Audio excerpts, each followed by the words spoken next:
É Cristo chamando, chama por ti e por mim. A Real Bus está de volta à estrada. Uma volta responsável e controlada, seguindo todo o protocolo de higiene recomendado pelas autoridades de saúde. Uso obrigatório de máscaras, álcool em gel para todos, higienização completa dos ônibus e renovação do ar a cada minuto durante o trajeto. Se o seu destino for João Pessoa, Campina Grande, São João do Cariri, Serra Branca, Sumé, Monteiro, São José dos Cordeiros ou São Sebastião do Umbuzeiro, conte com a gente. Mesmo em tempos desafiadores, o compromisso da Real Bus é com a sua satisfação.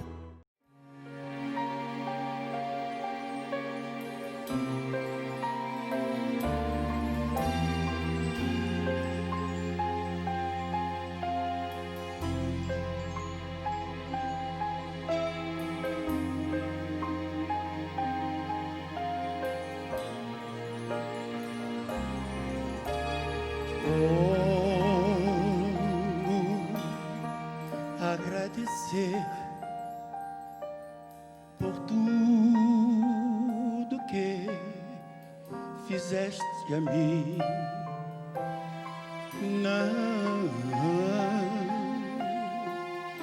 Não merecedor, mas provaste o seu amor sem fim. As vozes de 1 milhão de anjos não expressam a minha gratidão. Olhe pra mim, tudo que sou e o que almejo ser, a quem eu devo tudo a ti.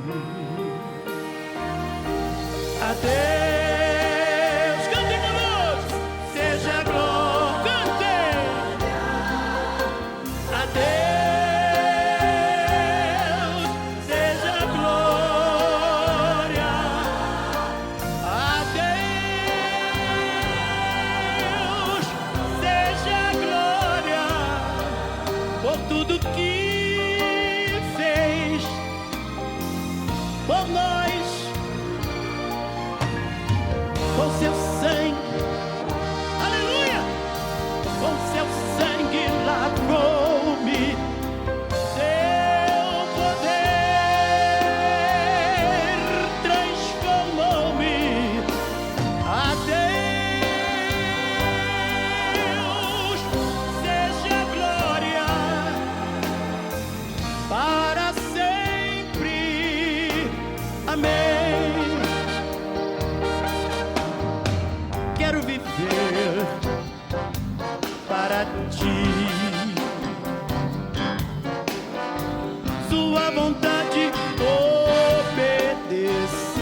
Aqui, ó, isso, um aplauso, as ovações, parabéns, eu receber do Calvário.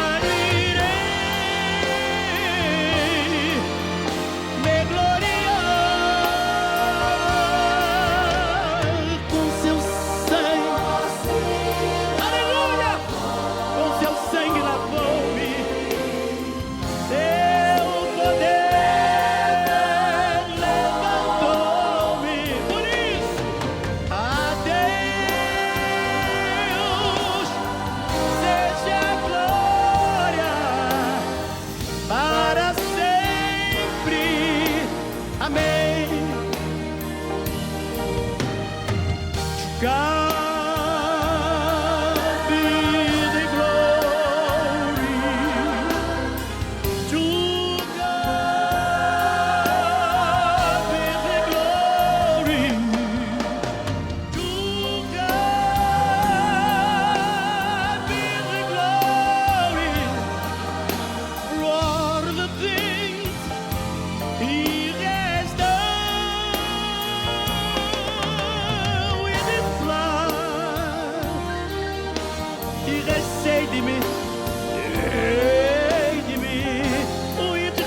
Graças a Deus, estamos iniciando mais um programa Opção para a Vida nesta belíssima manhã de quinta-feira, hoje 30 de julho.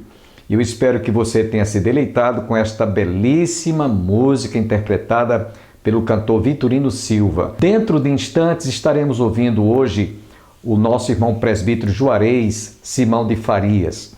Ele estará trazendo uma meditação para o nosso coração e eu não tenho dúvidas que Deus vai abençoar a sua vida e falar ao seu coração através desta explanação da palavra de Deus. A nossa igreja tem realmente, nesses dias, recebido mensagens, tanto pelos pastores Júnior, como vosso pastor Bosco, como também os demais oficiais presbíteros que têm nos auxiliado, que têm sido realmente usados por Deus, como ouviremos logo mais o nosso irmão presbítero Juarez, depois o presbítero Oséias, nós temos o nosso irmão diácono Lancaster, temos o pastor, isto é, o presbítero Ângelo Roncalli também, enfim, todos nós estamos trabalhando numa verdadeira harmonia para comunicar a palavra de Deus àqueles que estão com fome e com sede de ouvir as palavras de vida eterna.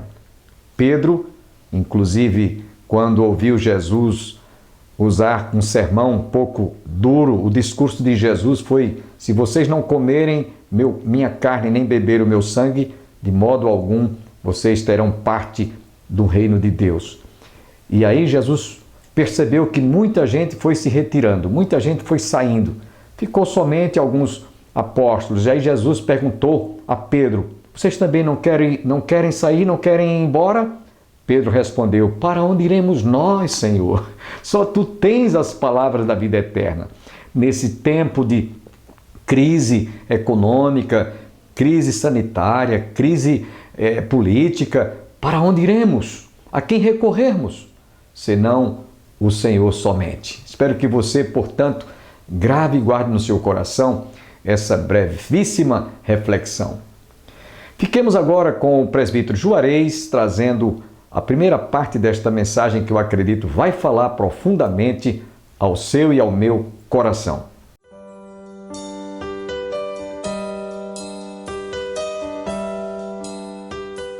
Como sempre, quando nós fazemos algum estudo de alguma carta ou de alguma igreja como essa que nós estamos fazendo, trazemos um histórico. Quem era essa cidade? Como era essa cidade? E aqui nós podemos ver que Esmirna, hoje, ela ainda existe.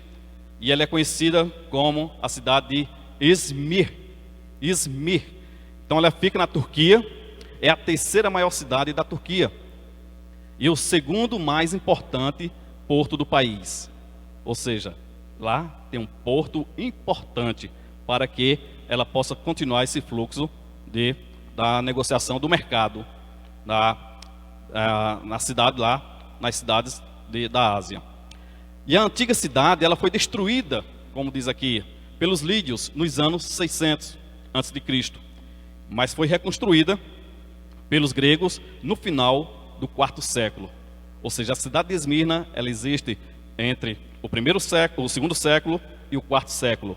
Essa é o contexto da cidade de Esmirna. E ela ganhou uma nova vida, uma cidade que praticamente estava morta, mas ela reviveu. Da destruição, ela passa a ter uma nova forma de viver, uma nova forma de trazer, de ouvir a palavra do Senhor. E Esmirna, ela ficava a 65 quilômetros da cidade de Éfeso, ou seja, estava ao norte, né, de Éfeso. Era próspera. Na época do Novo Testamento, como nós podemos, né, vimos e pesquisamos, a população era de aproximadamente de 100 mil habitantes. Ou seja, era uma cidade grande, uma cidade importante. E ela, por ser uma cidade importante, ela tinha, né, pelo seu porto, a questão do porto que era importante para fazer o trânsito das mercadorias, da negociação, facilitava, né, o comércio ali entre a Ásia e a Europa. Hoje possui mais de 3 milhões de habitantes. Tinha 100 mil habitantes e hoje ela tem mais de 3 milhões de habitantes. Então o evangelho chega durante o período em que Paulo ficou em Éfeso, durante a sua terceira viagem missionária. E ele lá em Éfeso, ele chega a fundar a cidade, porque a própria palavra diz que ali todas as cidades da Ásia, elas ouviram a palavra do Senhor, conforme está lá em Atos capítulo 19, versículo 10. E todos os habitantes da Ásia ouviram o evangelho.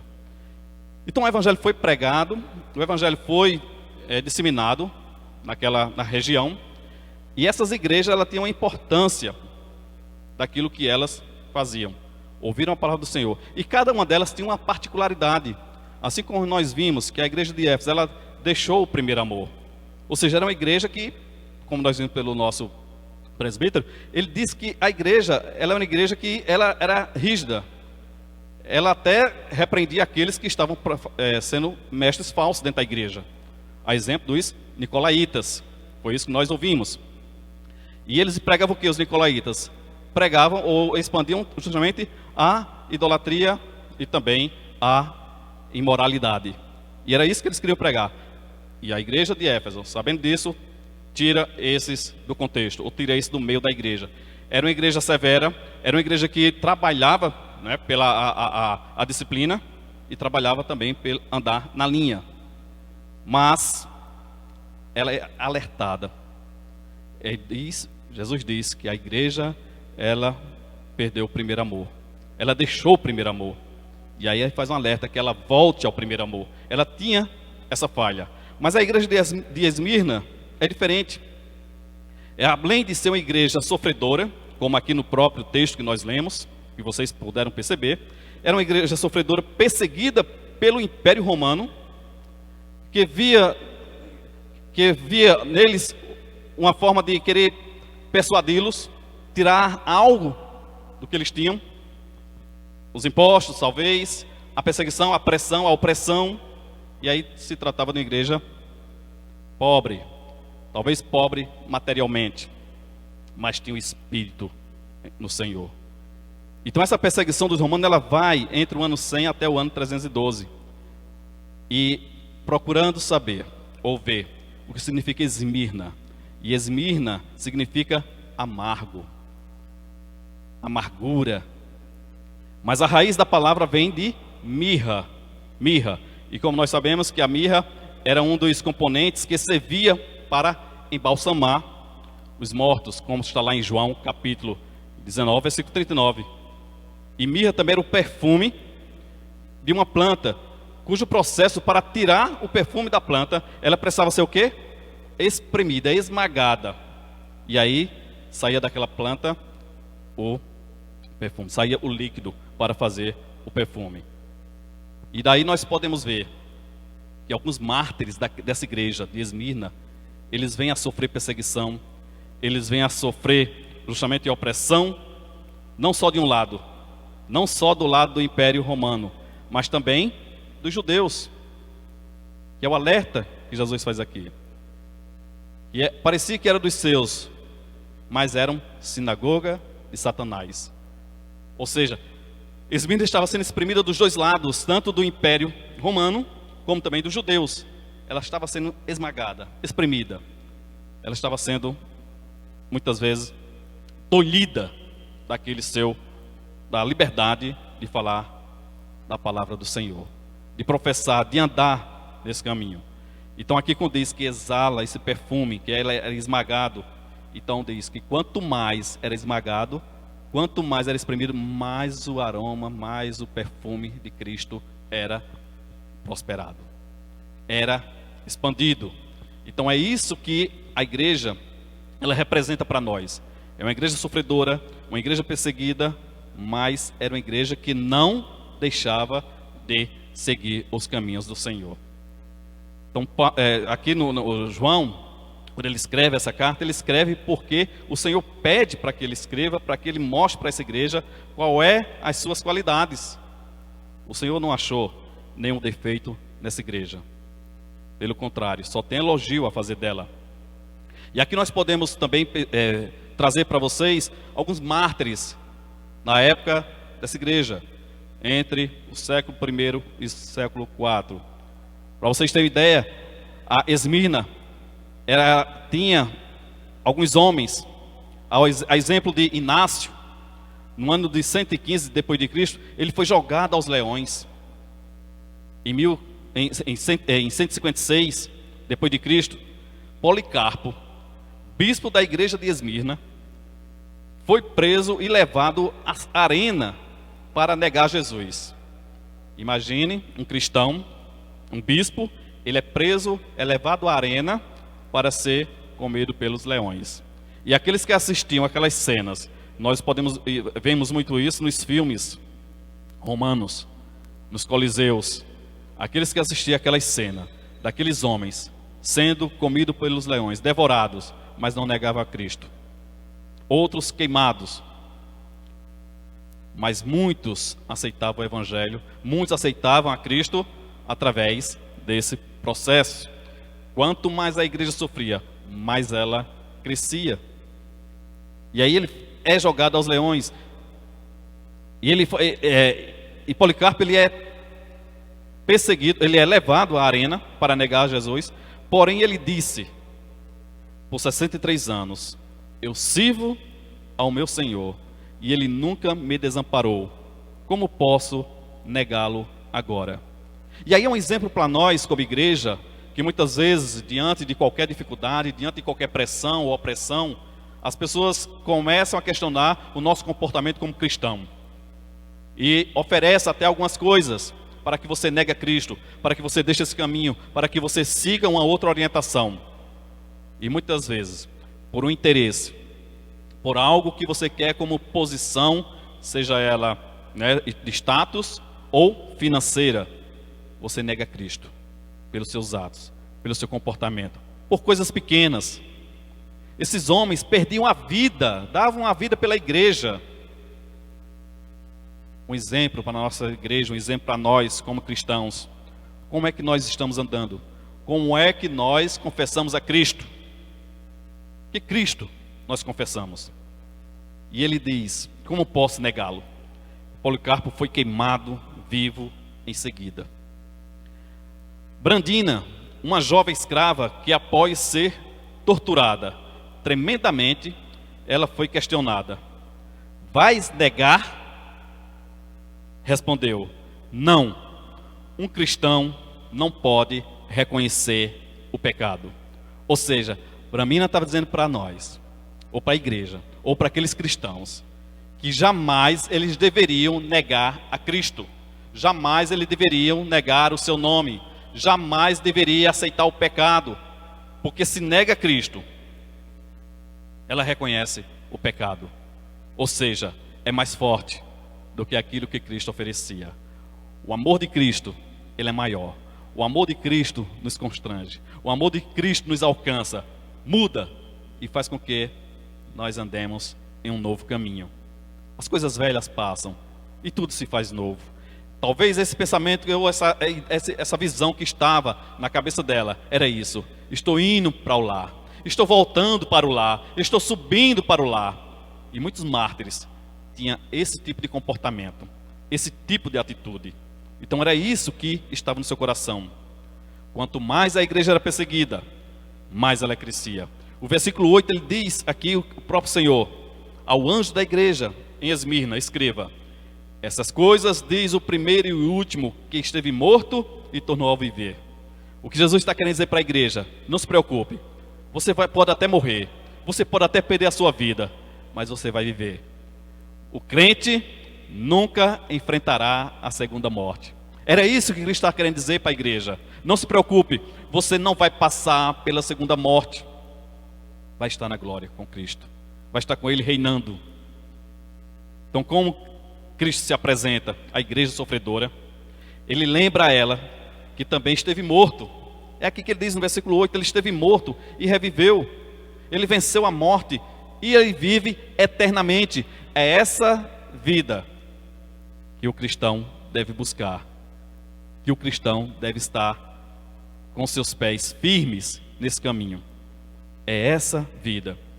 E quando Jesus menciona aqui a sua morte, garantindo que está vivo, o Senhor Jesus está dizendo e animando aqueles cristãos que estavam sofrendo perseguição, que estavam sofrendo, sendo tolhido da sua liberdade.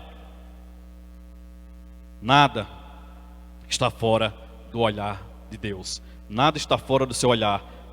E nesse versículo há uma relevância peculiar que nós podemos ver aqui nesta carta, porque essa cidade, ela havia morrido e tornou a viver.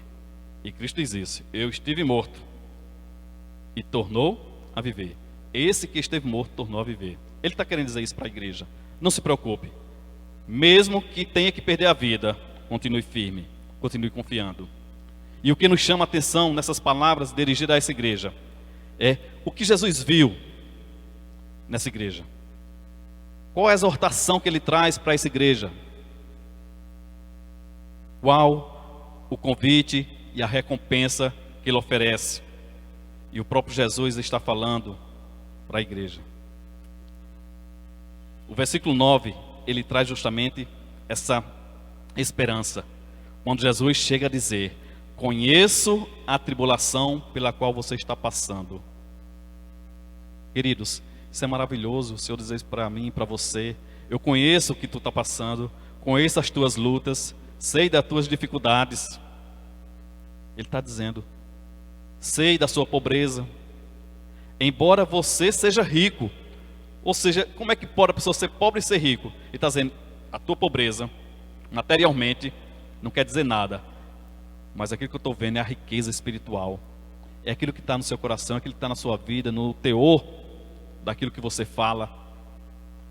Conheço a sua pobreza, embora você seja rico, e a blasfêmia de quem se declaram judeus e não são, sendo isto sim sinagoga de Satanás. Ou seja, até aqueles que eram para defender estavam blasfemando contra aquela igreja, contra os irmãos daquela igreja. Cristo fala dessa tribulação, que eles passavam por esse momento turbulento, que dizia que eles estavam sendo apertados dos dois lados, pelo Império Romano e também pelos judeus. E aqui, quando ele diz: eu conheço a tua pobreza, se refere a essa pobreza material, provocada pelos saques, talvez, como já falamos, ou então por algumas coisas que, de momentos de perseguição, que muitas vezes os impediam de até ter o seu próprio emprego, para a sua própria sobrevivência. Mas ele diz: mas és rico. Os valores de Deus são opostos aos que o mundo vê, ou ao que está aos nossos olhos, ao alcance dos nossos olhos. Deus vê tudo aquilo que está no interior. Então o conceito do mundo é ver o que você tem materialmente, como está a sua vida, como está a sua casa, o que você tem, o tipo do seu carro, da sua roupa. É isso que quer ver. E Cristo olha justamente a sinceridade do coração. Lá em Romanos, capítulo 2, versículo 28 e 29, Paulo chega a dizer à igreja de Roma: porque não é judeu aquele que é exteriormente, nem é circuncisão a que é exteriormente, a que é na carne, mas é judeu aquele que é interiormente. E circuncisão é a do coração, do espírito, e não segundo a letra, cujo louvor não provém de homens, mas de Deus. Ou seja, o Senhor queria, o Senhor está dizendo, que a igreja deve estar o quê? Com seu coração circuncidado. É isso que o Senhor quer ver. O judeu não é aquele que se diz ser judeu, mas é aquele que serve a Cristo. Então você tem que ser cristão, você tem que servir a Cristo, ser um crente, como diz, um crente de verdade. Interessante, nós temos a irmã aqui que o pastor Bosco sempre fala, ela sempre dizia isso, seja crente, crente de verdade. Porque muitas pessoas não davam testemunho. Se ela via aquilo, no andar, no caminhar, no agir, pessoas que compram e não pagam, como é que você pode dizer que é crente? Aí depois você vai dizer que o diabo está furioso, o diabo bota a culpa no diabo e não vê as suas atitudes, não vê o seu andar, o seu comportamento. Não há para essa igreja nenhuma repreensão. Esse versículo 9, ele não traz repreensão a essa igreja, pelo contrário, ele traz palavra de esperança, porque ele vê no sofrimento. Através desse sofrimento, esses fiéis, a igreja, ela é moldada o seu caráter. O seu comportamento começa a ser diferente. Ela passa a ser uma igreja forte espiritualmente, pura e consagrada. Jesus conhecia as perseguições, é isso que ele fala aqui, sabia do sofrimento, sabia da pobreza e sabia que eram terríveis essas coisas. Não era coisinha pequena. Nós nos espantamos qualquer coisinha nós estamos reclamando ao Senhor. Senhor, isso é perseguição. Fulano não fez aquilo, está me perseguindo. Isso, aquilo outro. Coisas pequenas, bobagem. A igreja aqui era perseguida até por morte. Alguns eram justamente colocados como sacrifício, torturados, queimados vivos, esquartejados, mas não negavam o nome de Cristo. Essa igreja, ela foi moldada.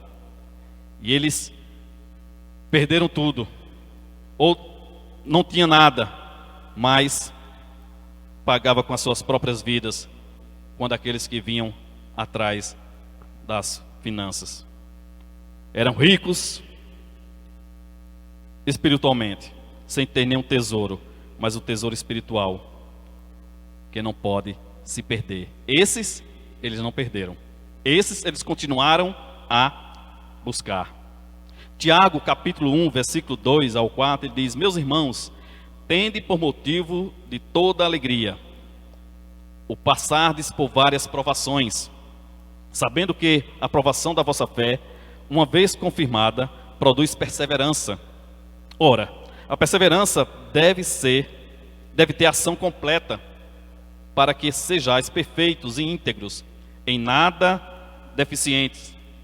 E em 2 Coríntios, capítulo 6, versículo 10, como entristecidos, mas sempre nos alegrando, como pobres, mas enriquecidos, a muitos, como nada tendo, mas possuindo tudo. Tenham todos um bom dia, que as bênçãos do Pai, do Filho e do Espírito Santo estejam com vocês, hoje e sempre. Amém.